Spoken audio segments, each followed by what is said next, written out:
Jūs domājat, tā kā Zviedrija, piemēram, Stokholma šajā brīdī? Vienalga, vai Stokholma vai Berlīna.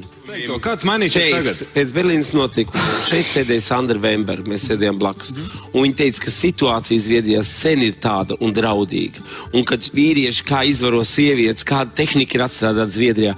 Man personīgi radinieki aizbrauc dzīvot uz Zviedriju. Un viņi nav tādās domās kā tavs izslavētais augstais kungs, kas ir atbraucis un lasījis lekciju. Viņi ir atgriežušies Latvijā. Un kas viņiem prasa, kāpēc viena no lietām, mēs jūtamies ar vien nedrošāki. Tieši tā. Ne jau sociāli, ka man nebūs ko pārtika, ja, nopirkt veikalā, bet tas, ka uz ielām nav drošības, tas, ka šie cilvēki, kas ir salaisti iekšā, kas ir pilnīgi ar citu domāšanu, citu reliģiju, ar citu kultūru, apdraud, jā, Zviedrija kā nācija. Bet Edgars piekritīs, ka ne visi no viņiem ir teroristi un slepkavnieki. Protams, ka ne. Nu, protams, ka visi viņi nav. Protams, tik maz, ka vietēji vairāk slepkavo un izvaro. Tas ir kaut kāds stereotips, jā, protams, ka ne jau katrs čigāns zog, kā mēs tautā sakam, un tā tālāk. Tas ir stereotips.